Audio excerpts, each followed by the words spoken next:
Hey everyone, welcome back. We're going to be doing a deep dive into something pretty fascinating today. Yeah, It's all about this idea of agency. Do we really have control over our choices, right. or are we just kind of along for the ride? Mm. And to help us explore this, we've got some really thought-provoking excerpts from a book that delves into the connection between agency and the brain. It's a book that really gets you thinking because right off the bat, it challenges this idea that the brain operates like a deterministic machine. Kind of like a clock where, Yeah. one tick leads to the next and there's no room for deviation. Exactly. But what the book emphasizes is that there's a certain level of randomness at play, even at the most fundamental level of brain activity. Okay, so you're telling me that my brain, which is supposed to be responsible for all my thoughts and actions, has a random element to it? Well, yeah, the book calls it indeterminacy, and it argues that this indeterminacy arises because of the unpredictable nature of physics at really, really tiny scales, like the atomic and molecular level. That's kind of a mind-blowing concept, right? My brain, the organ that's supposed to be in control, has this inherent unpredictability. Yeah, it might seem a little unsettling at first, Yeah. but the book actually argues that this unpredictability, this randomness, is essential for the emergence of higher order functions. Higher order functions like what? Things like purpose, meaning, even consciousness itself. Those wouldn't be possible without this inherent indeterminacy. So are you saying that this randomness creates the space for something more complex to emerge? That's the idea. Think of it this way. You have all these neurons firing in your brain, Yeah. right? But it's not just chaos. Right. These higher order functions like your goals, your intentions, they act as a guiding force. They help to shape the outcome of all that neural activity. So it's not just about the physical processes themselves, but also about the meaning that we impose on those processes. Exactly. To really understand the brain, you have to view it as a cognitive system, Yeah. a system that works with representations of beliefs, desires, intentions, all those things that make us feel like we're in control. But wait a minute. I've heard some people say that it all comes down to neurons firing. If we could just map out all the neural circuits, we'd have the whole story. Right. No need to bring in all these fuzzy concepts like beliefs or intentions.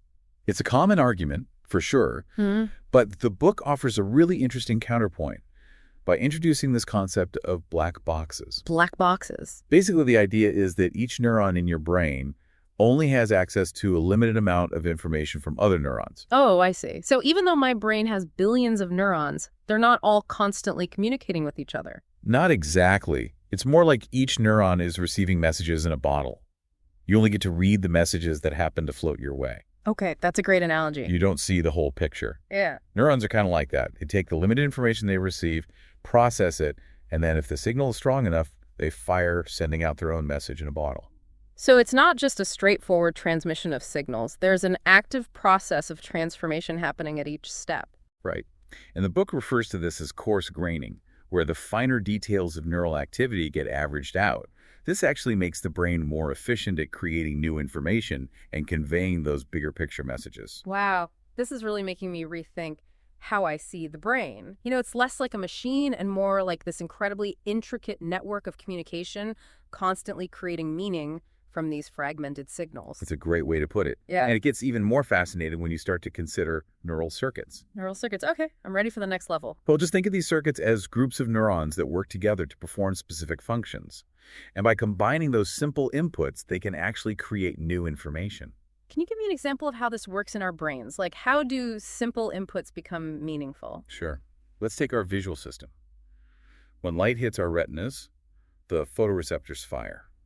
But what really matters is the relationships between those firings. Oh, interesting. Our brains have these neural circuits that compare inputs from different photoreceptors, allowing us to perceive things like contrast and color. Wait a minute. So you're telling me that color doesn't actually exist out there in the world? It's our brains that are creating that perception. You got it. And it's not limited to vision either. Populations of neurons can represent much more complex concepts, things like faces, objects, abstract ideas, all through their collective activity. So our brains are essentially constructing meaning from these basic building blocks of neural activity. That's right. That's incredible. But here's a question that pops into my mind. How does this meaning get grounded in the real world? How do we go from electrical signals to understanding what a dog is, for instance? That's where our interaction with the environment comes into play. Meaning arises from our experiences, our senses, and the consequences of our actions. Okay, so it's not just about what's happening inside our heads. It's also about how we interact with the world around us. Exactly. But how does that connection between inner experience and outer experience actually develop? Well, the book explains that it all begins with these simple pragmatic couplings. Imagine a single-celled organism. It senses a specific chemical in its environment, and that chemical directly triggers a specific motor response. Maybe it moves towards food or away from danger. That direct link between sensation and action, that's a basic example of a pragmatic coupling. So basic stimulus-response relationship, but how does that evolve into the complex understanding that we humans have of the world? As organisms become more complex, these pragmatic couplings become more sophisticated. The nervous system starts to develop internal representations, creating a kind of inner map of the world. Are you talking about those maps that we see in neuroscience textbooks where different areas of the brain are dedicated to processing different senses? Exactly. Those are called topographic maps, and they're a fundamental organizing principle in the brain. Different parameters like visual space, auditory pitch, even abstract concepts are systematically mapped across brain regions. Wait a minute, are you saying that my brain has a map not just for the physical world, but also for abstract ideas? That's right. And research has shown remarkable consistency in these maps across individuals and even species in some cases. That's wild. For example, in higher-level visual areas, there's this map of different types of objects, and it's surprisingly similar from person to person. Animate objects are clustered together, separate from inanimate objects. And within that animate cluster, you have further distinctions, like between humans and animals, faces and body parts. So my brain has a specific area where it's sorting and categorizing everything I encounter in the world, from concrete objects to abstract concepts. Pretty much. And what's even more fascinating is that these perceptual maps seem to align with language areas in the brain. It's like there's a seamless transition from perceiving an object to understanding its meaning. Wow, so our brains are constantly weaving together perception, language, and meaning. That's the idea. That's incredible. Yeah. But how does all of this tie back to the idea of agency? Well, this is where a concept called multiple realizability comes in. Multiple realizability. Yeah. Sounds intriguing. It's basically the idea that the same meaning can be physically represented in different ways in the brain. Just like the word cat can be written, spoken, or even signed. Yeah. But it still refers to that same furry four-legged creature. Right. The physical form of the signal doesn't matter as much as the meaning it carries. Okay, I think I'm following. But how does this challenge the idea that our brains are simply machines? Well, if the brain were just a machine, any change at a low level, like changing the activity of a single neuron, should have a predictable effect at a higher level. Yeah. But multiple realizability shows us that's not always the case. Oh, interesting. Different patterns of neural activity can ultimately result in the same understanding or behavior. So you could have like backup systems in the brain where if one fails, another can step in and maintain the same function. Exactly. It speaks to the brain's robustness and flexibility. That's pretty amazing. And it supports this idea that meaning itself plays a causal role in the brain, not just the physical processes. Which brings us to the concept of criterial causation, right? Ah. This notion that meaning shapes the mechanisms of the brain. Can you unpack that a bit more for me? I'm really curious to hear how this all fits together. Sure. So criterial causation suggests that the meaning of a neural pattern, which is shaped by evolution, our individual experiences, and our current goals, that meaning determines its effect. Like meaning acts as a filter guiding which neural pathways are activated and which ones are ignored. So it's not just our brains passively responding to stimuli. They're actively interpreting those stimuli based on what they mean to us. Exactly. That's really making me rethink how I see the world. Well, that's the beauty of these deep dives, isn't it? It challenges our assumptions about how our brains work and what it means to be human. Absolutely. So are you ready to tackle this question of free will? Let's do it. I think it's time to dive into the heart of the matter. Yeah, let's go for it. All right, so let's dive into this question of free will. The book makes a really compelling argument for why we should view living organisms as true causal agents. Okay, I'm following so far. In other words, entities that are capable of acting in the world based on their own reasons and motivations. That makes sense. But what exactly makes a living organism a causal agent? Well, the book highlights two fundamental criteria. Okay. The first is that a causal agent needs to have a certain degree of independence from its environment. Right. It can't just be passively pushed around by external forces. Right. It needs to have boundaries. Right. It needs to maintain its own internal organization and integrity. So like a cell membrane that protects the internal workings of a cell from the outside world? Exactly. It's about having a distinct structure and actively working to preserve that structure. Organisms are constantly resisting disturbances from the environment. So it's not just about physical boundaries. It's also about maintaining that sense of self, of being a distinct entity. Right. It's about having a degree of what's called causal autonomy. Causal autonomy, okay. And what's the second criteria for being a causal agent? The second point is that the organism needs to be driven by the whole, not just by the sum of its parts. It's not enough to just have a collection of complex mechanisms. Right. There needs to be an integrated system acting as a unified agent. I see. So it's not like a car where if you take out the engine, it's just a bunch of useless parts. Right. An organism is more than just the sum of its parts. It's the way those parts work together that makes it a living, acting entity. Exactly. The book really emphasizes that an organism isn't made of its components in the same way that a machine is. It's the relationships between the components of functional interactions that truly define the organism. This is making me think about how a single ant might not seem like much on its own, but a whole colony of ants can accomplish these incredible feats. Right. It's the collective action, the way they communicate and coordinate, that gives them their power. That's a perfect analogy. And from these two fundamental criteria, the book goes on to describe 5 more detailed properties that support the idea of agent causation. Okay, I'm all ears. The first one it highlights is the importance of parallel processing.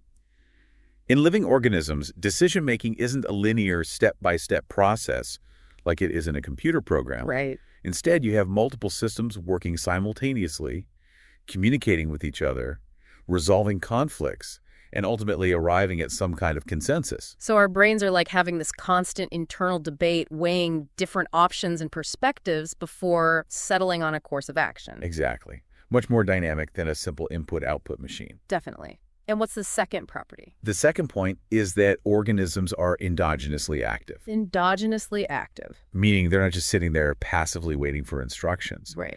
Even in stillness, there's this constant hum of internal activity, this background of neural and biochemical processes. So it's like our brains are always on, even when we're not consciously thinking about anything in particular? Yeah, think about it like how our smartphones are constantly updating apps and running processes in the background, even when we're not actively using them. That's a great analogy.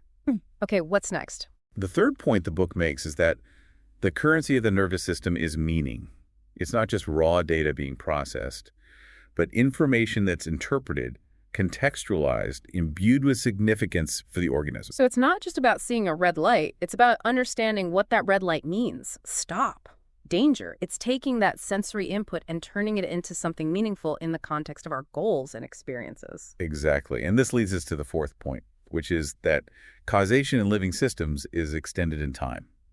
You can't just understand an organism by looking at its current state. Right. Its actions are shaped by its evolutionary history, its individual experiences, this accumulation of knowledge and adaptations over time. It's like saying you can't truly know a person without understanding their past, their upbringing, the events that have shaped who they are today. Well said. And finally, the source emphasizes that the reasons for an organism's actions ultimately reside at the level of the whole organism. Okay. Natural selection operates on the organism's ability to survive and reproduce, and the nervous system, in a sense, serves that overarching goal. So even though different parts of the brain have specialized functions, they're all ultimately working together to keep the organism alive and thriving. Precisely. And it's this focus on organism-level goals that grounds the reasons behind an organism's actions. It's not just reacting to stimuli, it's acting in ways that promote its own survival and well-being. Okay, so we've got these 5 properties: parallel processing, endogenous activity, meaning-based information, extended causation, and organism-level reasons for action. It sounds like a pretty strong case for why organisms should be viewed as true causal agents. Yes. And taken together, these properties offer a compelling argument against a purely mechanistic view of life. Right. Organisms are not just collections of parts, they are integrated, goal-directed, meaning-making entities. But even with all this, there's still this nagging question of biological determinism. You know, if our brains are shaped by factors beyond our control, our genes, our upbringing, our environment, can we really say we have free will? That's the million-dollar question. And while acknowledging the challenges of biological determinism, the book points to a uniquely human capacity that might hold the key to free will: reflective cognition. Reflective cognition. Yeah. That sounds intriguing. Yeah. What exactly does that mean? Well, it refers to our ability to step back and examine our own thoughts, feelings, and motivations. It's about becoming aware of the underlying processes that are driving our behavior. So instead of just blindly following our instincts or reacting automatically, we can and reflect on why we're doing what we're doing. It's like becoming the observer of our own mind. Exactly. And this capacity for reflection actually involves several interconnected abilities. First, there's introspection, which is simply the ability to look inward and observe our own thoughts and feelings. So being aware of that inner voice that's constantly chattering away, making judgments, planning our next move. Yes. And then there's imagination, the ability to envision different possibilities, to mentally simulate alternative scenarios and their potential consequences. It's like playing out different choices in our heads before we actually make a decision. Kind of like a mental dress rehearsal for life. I love that analogy. Yeah. And then there's metacognition, which is the ability to think about our own thinking. Oh. It's like having this higher order awareness of our cognitive processes, recognizing our biases, our limitations, and our strengths. So it's not just about having thoughts and feelings. It's about being aware of having those thoughts and feelings. Exactly. And all of these capacities, introspection, imagination, metacognition, they contribute to self-awareness. Mm-hmm. And self-awareness is the foundation of our ability to understand ourselves as agents capable of making choices. So it's like we're not just puppets of our biology. We have this remarkable ability to reflect on our own minds and potentially make different choices. Right. But how does this all relate to self-control? Can we actually override our impulses and make choices that align with our values even when it's difficult?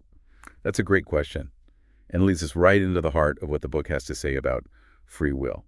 Let's delve into that in the final part of our deep dive. So we've explored how our brains create meaning and how that meaning can shape our actions. But the big question still remains. If our brains are shaped by biology and experience, can we really say we have free will?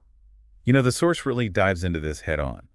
It suggests that the key might lie in our capacity for self-control. Self-control. Yeah, this ability to regulate our impulses, resist temptations, and really align our actions with our conscious goals. So it's not just about being aware of our thoughts and feelings. It's about having the power to choose which ones we act on. Exactly. Think about it this way. You're driving down a road and you see this delicious-looking bakery. Your impulse might be to slam on the brakes and grab a pastry. Oh, yeah. But your conscious goal might be to eat healthier. Right. Self-control is what allows you to keep driving and resist that temptation. That makes sense. It's like having a mental steering wheel even when our impulses are pulling us in different directions. But where does this self-control come from? Is it something we're born with? Or can we develop it? That's a great question. And the book emphasizes how self-control is closely tied to those reflective capacities we talked about earlier. Right. Introspection helps us identify those impulses. Imagination allows us to envision alternative courses of action.